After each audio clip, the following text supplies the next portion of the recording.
We have seen, I'm sure you all watched the game, you have seen the support that was there for Libya, but the boys have gone out there and make South Africans proud. We want to thank them very much for the victory that they've come back with. But let me also thank the supporters. We have seen a number of supporters in a number of venues celebrating, supporting the boys. And because of that kind of support, we are sitting here today with a victory coach. And we must appreciate that we have gone out of our way as the South African Football Association to make sure that the coach and the team go there and come back with this result. We couldn't have done alone. We have our sponsors here, SAA and SAS and Castle. We thank them very much for the support. We know that without the support, the team wouldn't have done what they have done. Thank you very much. And Coach, thank you very much for the win. The HOD, thank you very much. And everybody, the technical team that supported the team throughout the journey to Egypt. Thank you very much. And the media, thank you for your support always. Thank you. Thank you very much, Maria. And also, let's acknowledge in absentia our man of the match, Pesita, who's not here with us, along with several overseas-based players who had to travel back to their clubs. And next up in line is the head of delegation, Mr. Kwenza Gwake Ngwenya, to also say a few words. Thank you very much, Program Director. Thank you very much to our supporters, more especially to our coach, Stuart, our players, and South Africans at large. We dedicate this win to you supporters, to you South Africans. I know you have been waiting for it for quite long, but I must tell you, it was not easy. We thank Coach, we thank our boys. Thank you very much. Thank you very much, Mr. Ngwenya. We also have in our midst the Technical Director of South African Football Association, Neil Joby, sir. Welcome. We have the captain of Banyana Banyana, Janine van Beek. Welcome, ma'am. And the head coach of Banyana Banyana, Desiree Ellis, accompanied by the team manager, Lauren Duncan. Who am I missing out? There's friend Hilton Smith, who's in the technical director's office. And there's a lady, I must give you this information. There's a lady that is a good omen. Her name is Shadin Boyson. She's the performance analyst of the teams that have. She was with the under-17s when they qualified for the World Cup.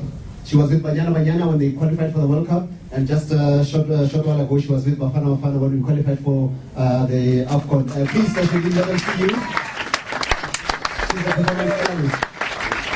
And now up next, let's have from Castle, Greg Fry, to also say a few words and welcome the team. Thank you very much. To all the media, you look beautiful today, which is a nice change in the Castle shirts. I hope you're enjoying them. Congratulations to the whole team. I know there was a lot of pressure on you guys, but I think I was under a little bit more pressure because we actually went with these one nation, one jersey, one beer supporters jerseys that you see today. And we had to go to print before this game was actually played. So we went to print having full faith that you guys would come back, and thank God that you did. So, yeah, we're going to hand them out to the players, and guys, well done. We had a bit of pride and look forward to the AFCON. I'd just like to give you, Stu, this jersey, and so thank you very much for saving my job. You can stand up for a picture, eh? You can stand up for a picture. So I can stand up as well. There we go.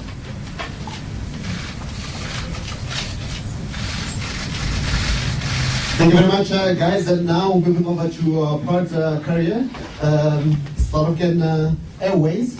Representing them today is Tlali Tlali. Over to you, sir. Thank you very much for the opportunity. Good morning, everyone. My name is Tlali Tlali. I'm from South African Airways. Let me acknowledge the presence and recognize Maria Lidwaba, members of the executive team from SAFA, the head coach, Mr. Stuart Baxter, and his technical team, as well as our victorious team, Bafana Bafana. Yes. Let me be unconventional and say, Viva Bafana Bafana, viva! Viva! Long live Bafana Bafana, long live! Long live! Yes, indeed. Members of the media, South Africans at large, as a proud national carrier, we are very excited to form part of this joyous moment.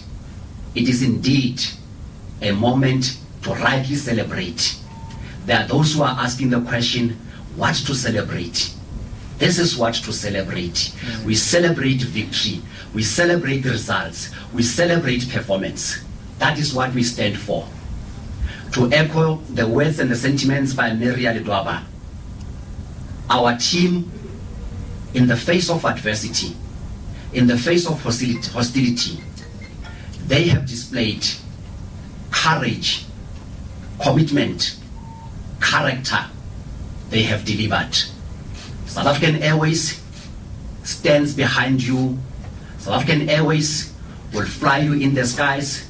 Let's jointly collaborate and keep the flag of South African Airways and South Africa Incorporated high up in the sky. We wish you well in your endeavors and wishing you luck for Egypt 2019. Thank you. Thank you very much. We're going to move to the coach and the captain. But before I do that, Dean, please come join me here. Dean Thurman. Recently at Banyana, we had players reaching great milestones. You know, who getting to 150, VP getting to 100. Nombomela Nyandel is now 149, just one shy of 150. Tembe Katlana also reached 50 the other day. But we have a player here. It was just the other day when you joined Bafana Bafana, but now you won 50 caps. How does it feel? And can you just give us what happened there on the field, just briefly? Good morning, everyone, and thanks for coming to see us, and thanks for the reception. It's absolutely fantastic to see so many smiling faces for Bafana Bafana. Over my 6 years, it's not always been that way, so it's nice to see so many happy people in South Africa. For me, obviously, personal glory often pales into insignificance. So it's more about the team, and of course, once the team's doing well, then individuals can go and have their moments. So to reach 50, to join some of the legends who've gone on to reach that milestone is a fantastic achievement, and I hope for this team it's just the start of something special. We really fought out there. We gave absolutely everything. You could see it was blood, sweat, and not too many tears on the field for us. We were there at the end singing and dancing in the dressing room. It's a very special moment. I think that video's gone viral. Please excuse my singing. I know it's a special moment. It's a very strong team. We've grown together. We're undefeated throughout the campaign, and it's really an honour to be involved with this team. So I hope this just starts something special, and once again, thank you all for coming to see us. Thank you very much, Dean, and congratulations, and here's to many more. Dean, tell us about war. It was a war out there. Yeah, it was. Captain, tell us about it. Hello, everyone. Good morning, everyone. On behalf of the players, I'd like to appreciate the reception that we just received. It was a war. We knew that they were going to come to us.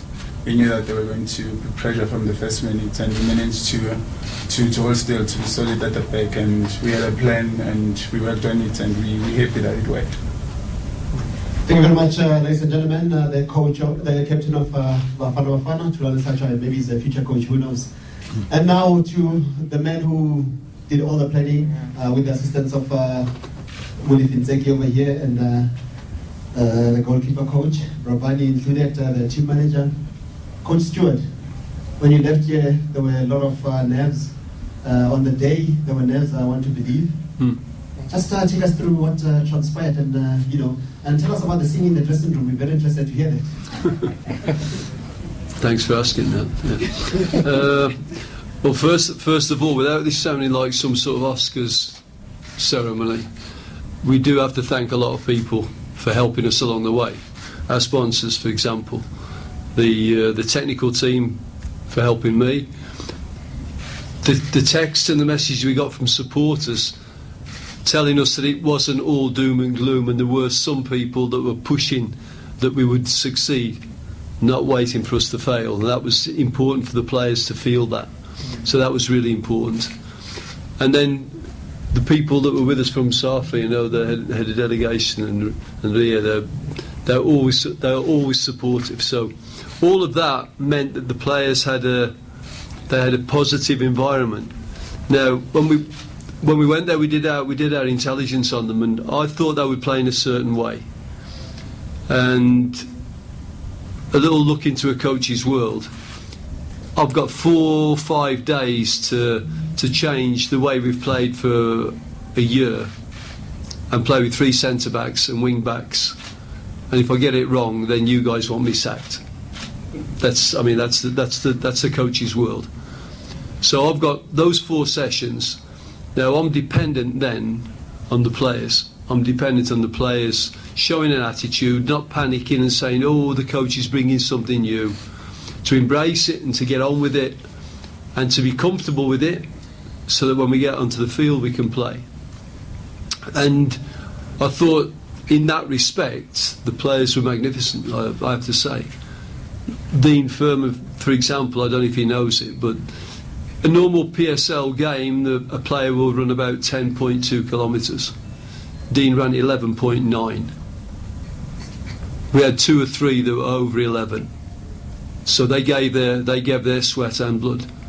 So the way the players adapted, the way the players responded on the field, which was a very hostile environment, very hostile. I mean, I don't know if anybody could work out what they were chanting, but it wasn't. It was Bafana FU, and it was like 14,000 people, and and throwing bottles at the technical area and etc. etc. I thought they were nervous for the first 20-30 minutes. I didn't think we played as we wanted to play with the ball. I think we were waiting for the storm, and we got it, and we weathered it. And I think once we changed a couple of things at half time, we wanted to open the pitch better, and we wanted to have a calmer aggression in our defending. And I think once we started our attacks after breaking them up, I thought we looked very, very good. And I thought the players were, as I say, I thought they were magnificent to a man. And the lads that were supporting from the bench and the lads that were supporting from the stand, everybody, they did a fantastic job for the country, and they need to be recognised for doing that.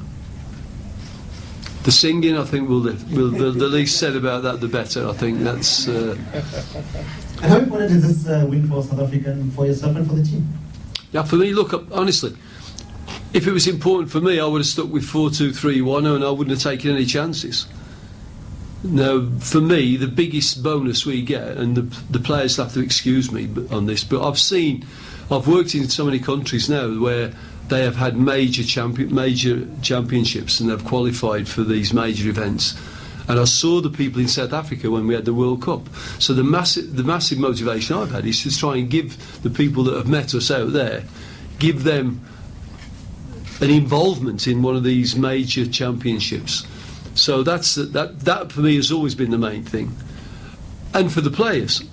So I think the players deserve to go to a major championship. Dean said that we haven't lost for 1 year. We've conceded 2 goals in this AFCON qualification. One from a very, very dodgy penalty, and one as an own goal against Nigeria. Now, I don't think that's bad. I don't know how we can find anything negative in that. And the fact that we have qualified, you know, we were very well aware of the fact that if we go there and we scrape through, there's going to be just as much, well, you know, they didn't beat Seychelles, and there's been as much as that as there would be of qualification. So the lads went out there and they made sure that we carried out a game plan. We stopped them from playing. We knew they would come on to us more and more with their passion and emotion, and the crowd would drive them, and we knew if we could get the ball into our attacking unit, we'd hurt them. And the defenders defended stronger and stronger and stronger. So I just thought that it was right, and it was well done by the lads, and I think every South African should be pleased and proud of them. Whether we now go on and we finish first or 10th or whatever we do, that's something that we will do in the spirit, I hope, of cooperation. And can I just say, one of the things that helped was the PSL's decision to give us a couple of sessions. They changed games to give me 2, possibly 3 more sessions. Impossible for me to get the players where they were on the night of the game if I didn't have those 3 sessions. So I'd like to thank the PSL, all the clubs, the coaches that gave us their players, and the willingness. And I hope that that is something of a little bit of a watershed, that we can continue with that. So that's also been a massive help. And Giovanni, from players' point of view, how important was this victory and the qualification? From the players' view, it was very important, and we knew that winning this game was going to unite the nation, and it did. And we appreciate every support that we received back in the country. And qualifying for the AFCON, like the coach said, that the mountain, we've climbed the mountain now, and it's a challenge that we climb only to find out in the top that there's more to climb. So our next challenge is to do well in the AFCON. Thank you very much, members of the media. This is now your chance. I'm going to make a plea. As I said, the players have, the team brother has been traveling since 8 o'clock yesterday morning, so there won't be any one-on-ones. So if you can just kindly ask your questions now, so that when we're done here, they can just all swiftly leave, going back to their places. If you have questions, this is the time. Just say who you are, where you're from, and who the question is directed to. Do we have questions? No questions. Oh. Do you have a microphone there?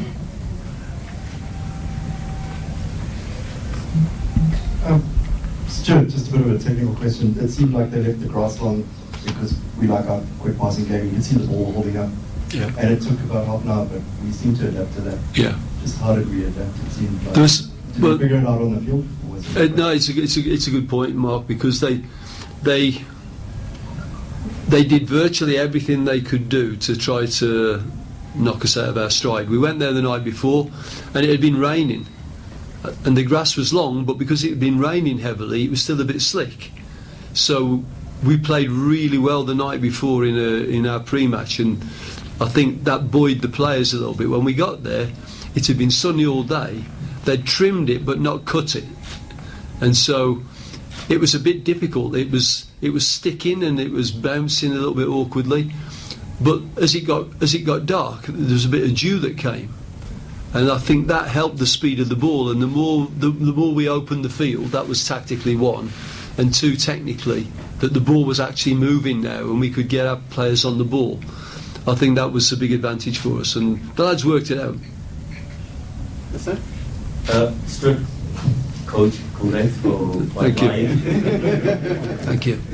I know that most of your players are on social media and quite active, and there was a lot going on social media just before, a couple of days, maybe even hours before the game started on Sunday.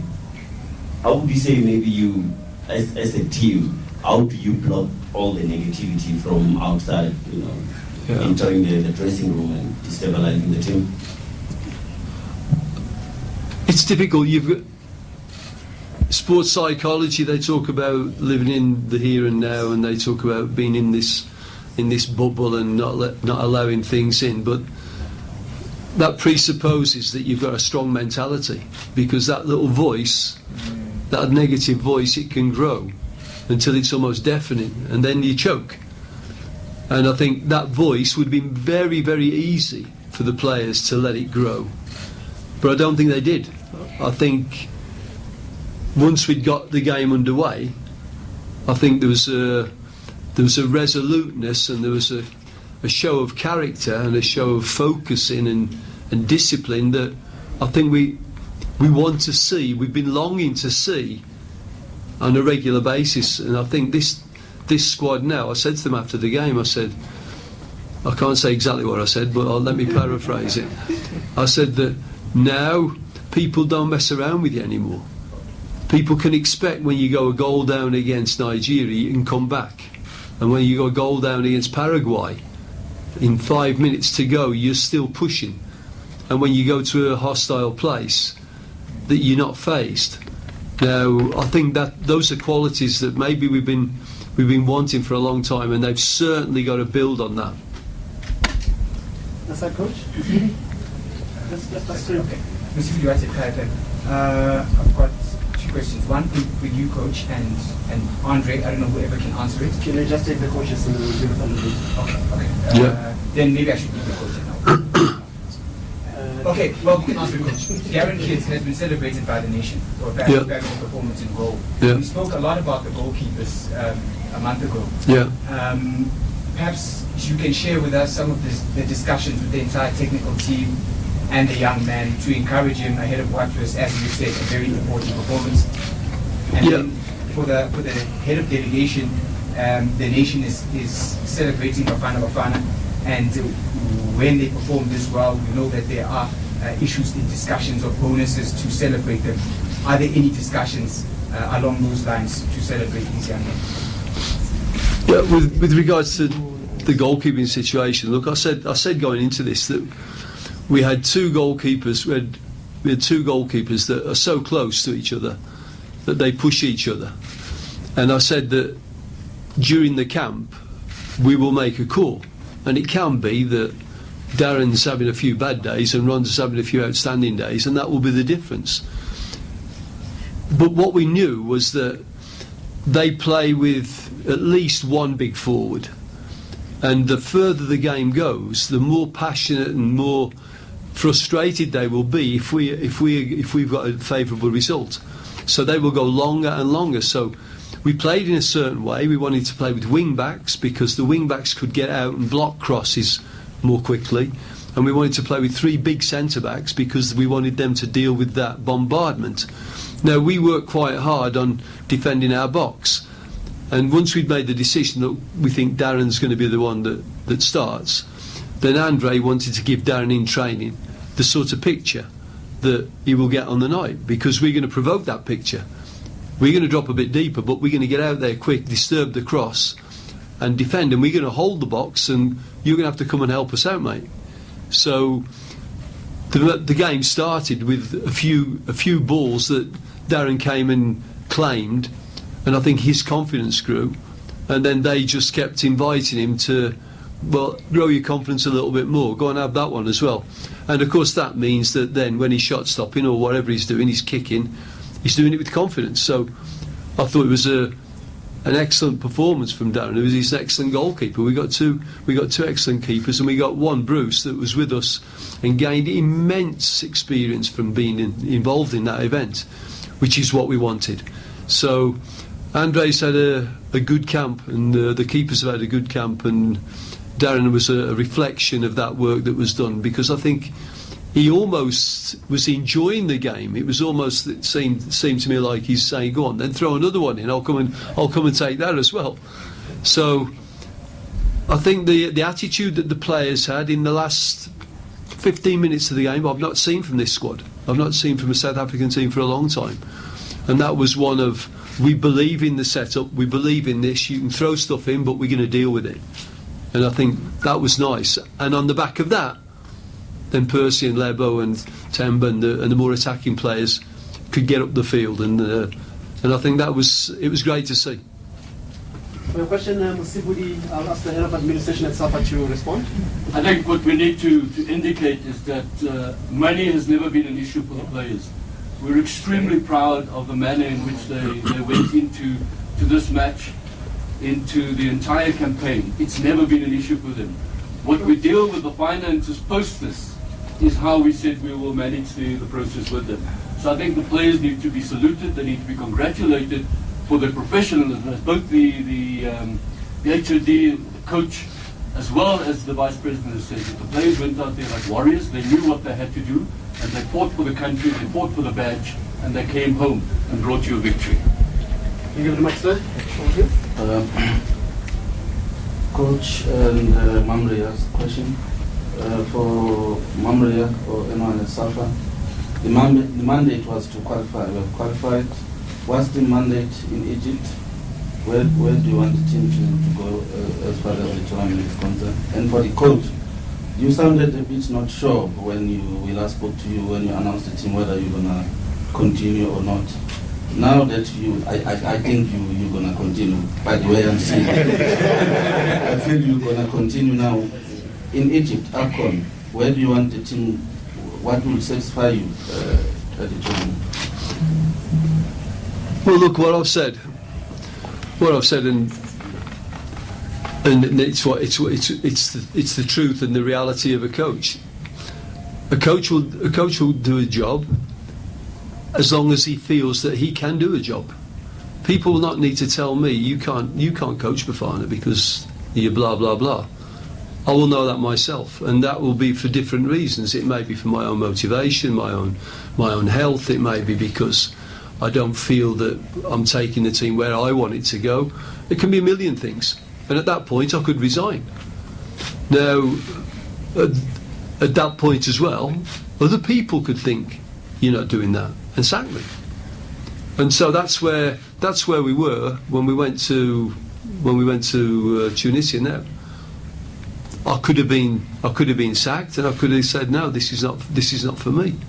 So, you know, that can work in a lot of ways. But I think that this squad of players has shown that despite all those possibilities, yes, we can lose, yes, we may get hammered, yes, we may get adulation poured over us if we can win 5-0. They put all that to one side and they did a job. So in that respect, my ambitions for the future really pale. They should take a back seat. What I want them to do in Egypt is, I don't think that we should set any. Well, now we should go and win it. Now semi-final would be okay. We have just qualified for the first time in a long time, and qualified well. Now, I think that the next step in the development of this squad is to go there and develop a personality, develop an identity. And I've said to the players, I've said, when we go to Egypt, I want you to tell people, this is South Africa, this is what we are, and be proud of that. Because I think if they can be proud of that, then I think everybody else will be proud of that. And I think that is our goal. If that takes us to third place or winning it, and we can't do any more, then I think we should realise that is progress and that is development. Because I've been a part of English national teams with the golden generation of Paul Scholes, Stevie Gerrard and these people who failed. And they failed because the expectations were so high, and in England we were saying we were so good, but we didn't really get it. If you let them play, we will be good, but we're tying weights around their neck. I don't want these lads to have weights around their neck. They deserve to be going to Egypt. Let's go and have a really good go at them. Let them know that South Africa are not here to be tourists. Let them know that we have an identity, and show the same fierce strength that they showed there, and determination to do that job.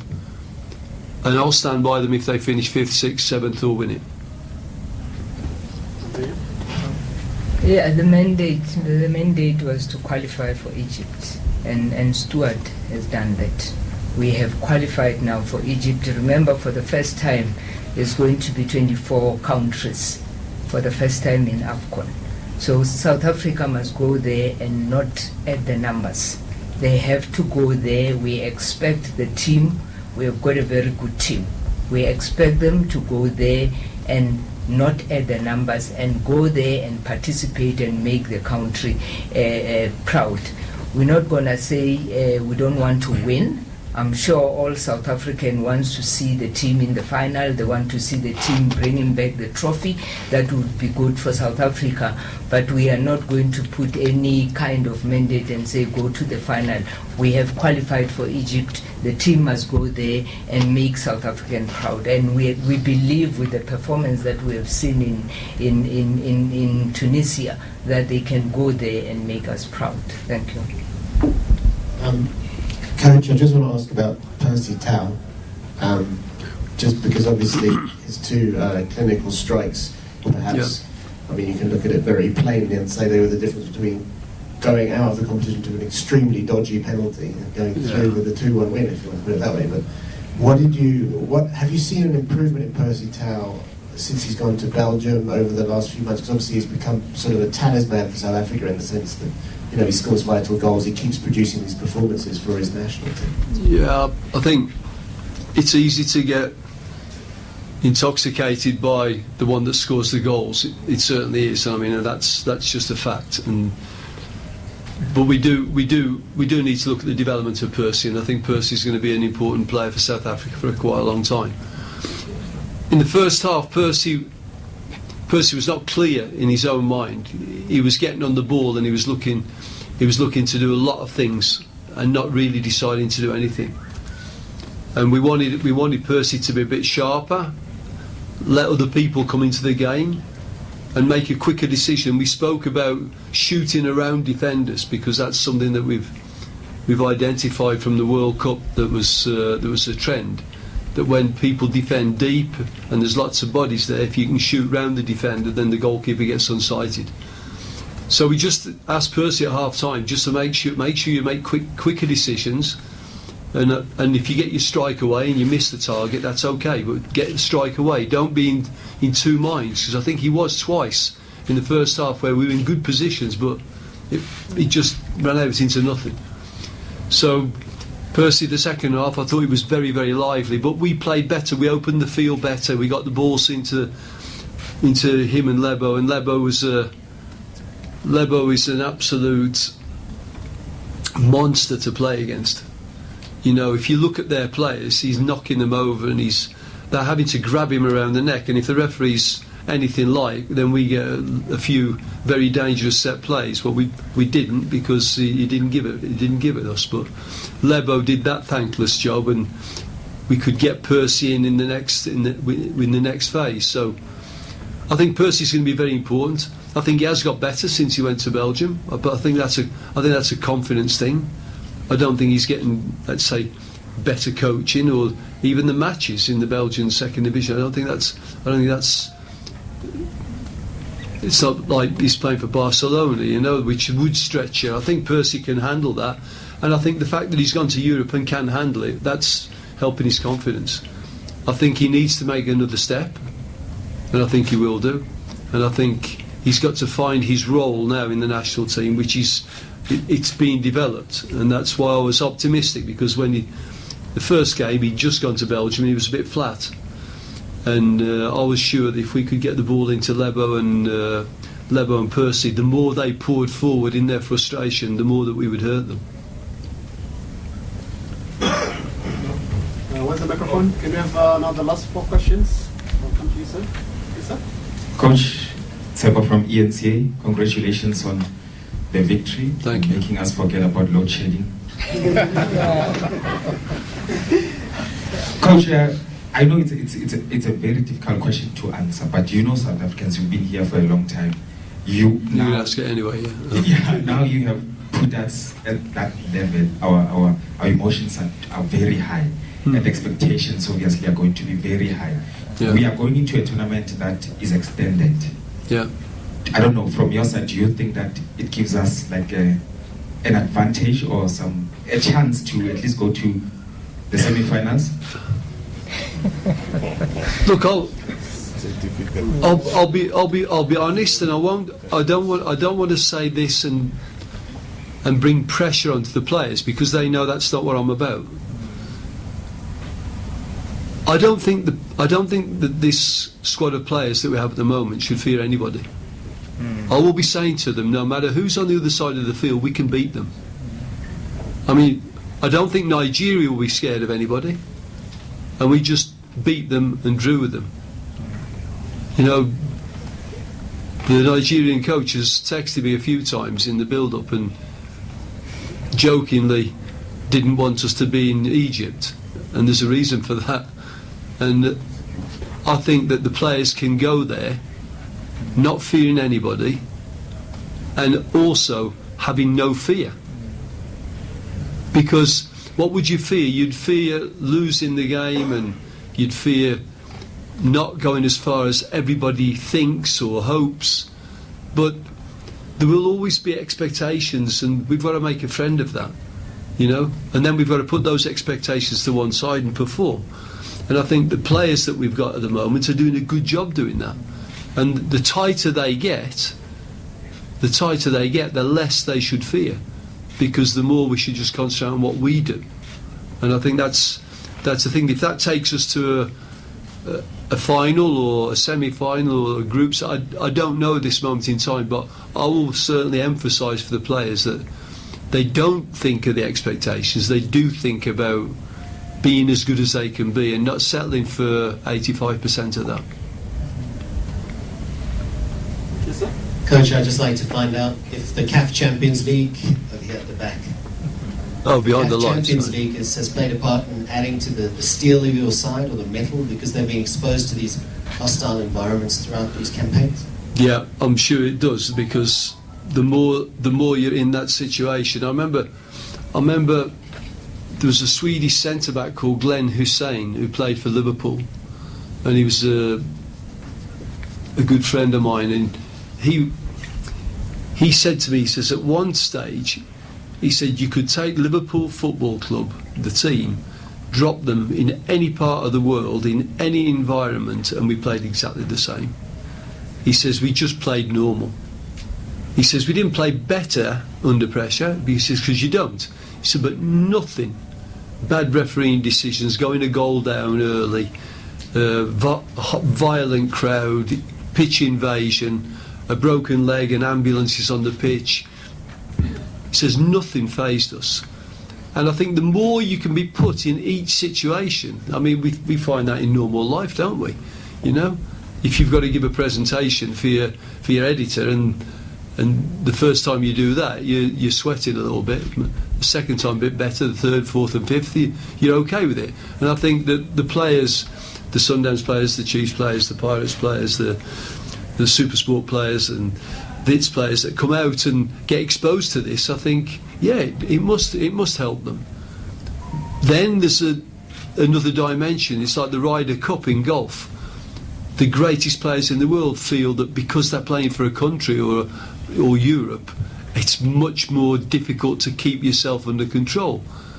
And I think even though they've been out there, playing for your country is something different, and you have to get used to that. So that's why an otherwise experienced player can come and take a few games, and therefore even he should have we should have a bit of patience with him. But it's a good point. The more we're out there, the more we win this sort of game. We smash those barriers, don't we? I don't think we'll be able to do this. The expectation is, they'll choke. No, then we're not usually good in this environment. Well, no one thought we could beat Nigeria till we beat them. Then they can't beat us. Suddenly now we've gone there, we've smashed that barrier. Now we've got to kick on. We've got to show that that's something that's the past, and now we can deal with it. Can we have the last question there? Yep, Sandy from ENCA. First of all, congratulations to you, coach, and of course your players for qualifying for the AFCON. Just in terms of the mental aspect, the South African psyche, as an outsider looking in, when you speak to football coaches across the continent and football people in general, they actually are wary of South African players because South Africans are skillful, they're fast. Just in terms of the South African psyche, you've seen this with the Springboks against the All Blacks. There's always a mental war there until you actually beat them. What's your take on the South African psyche? Because South Africa have gone to big countries and actually got results. Have you seen a shift in terms of the mental aspect of your players in terms of actually getting results on the continent? Yeah, look, I think again, I liken the sort of mental environment that they had in England, where huge expectations. They had undoubted talent, but couldn't handle. We used to say that the England shirt weighs very heavily, and at times the Bafana shirt weighs very heavy. So when does it weigh heaviest? Heaviest is when the expectations are highest. So you play against a smaller team, and you've got more chance of losing. Why? Because that voice of what if is so loud, and maybe we underestimate, and we come up with all these explanations. That disappears when you play in Spain or Brazil or Nigeria, because the expectations say, well, come on, let's have a real go at these, let's show what we can do. And then we play with no handbrake on. Now the trick is to be able to play with no handbrake no matter who you're playing against. And I think this group of players are getting better at that. Are we perfect? No, not by a long a long way, because the first 20-30 minutes, I don't think we set ourselves at the right level. We were rushing our work, and we were getting a bit sloppy, but we got better, and that's a great indicator that the team are rectifying things whilst on the field. So I can't speak for the Springboks, I can't speak for the Proteas, I can't speak for the different codes, because I think it's slightly different. Their journey's been slightly different.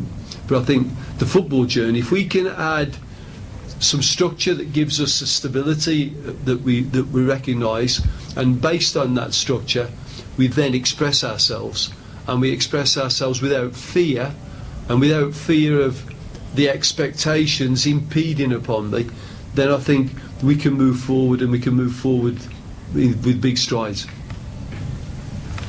Thank you very much, Coach. We've come to the end of our presser, but before we go, in closing, let me ask Coach Des to come forward, and the Technical Director, Neil Toby. You can just very quickly come forward. Coach Desri, you go into the World Cup. Bafana Bafana is going to AFCON. From one coach to the other, from one team to the other. What can you say? Message to the team?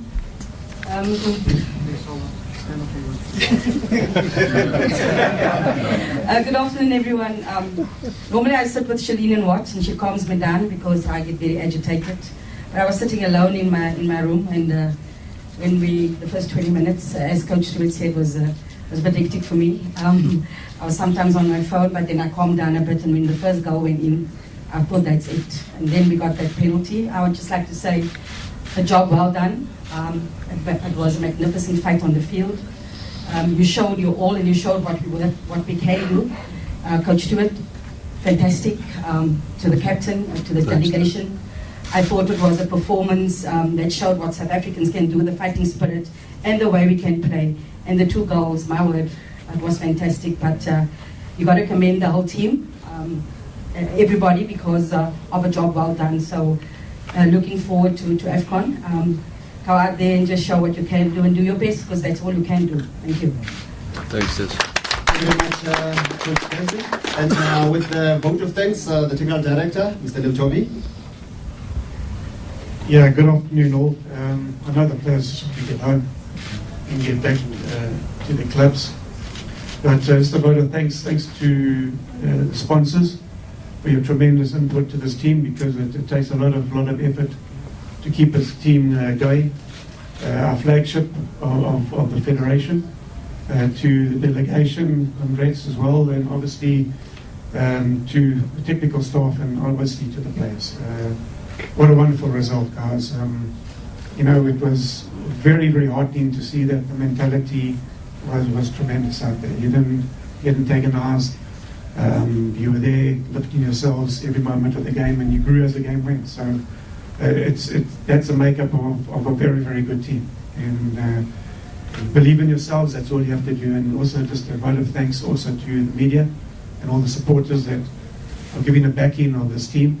We're on a tremendous path this year with all our teams qualifying, and what we are doing in the Federation technically is going in an upward trend. So it's wonderful to see our Vision 2022, as other people ask what the hell it is, but it's going in the right direction, and our teams are qualifying, and there's a lot of happiness in the association. I think there's a lot of happiness in the country at this moment in time. So a lot of thanks to everybody. Thank you for coming, and just remember to support the team. They need the support in all areas, and expectations are there. We all live with expectations, but I just think you just have to draw a line where we are. The pressure. What is pressure? Pressure is a cyclone coming in Mozambique and Zimbabwe and causing chaos. So where are we in our life? Life's not that bad. It's not that bad at all. So our thoughts go out to Mozambique and Zimbabwe, our close neighbours, of the turmoil that's happened in their country. So it's not all that bad, guys. It's not all that bad at all. So yeah, very, very good. Thank you to everybody involved. Thank you very much. Thank you very much to everyone for coming. Just a quick one. I'm going to ask everyone to move back because we're going to take a team picture here with the team, and then. And so we come out of that Bafana Bafana press conference.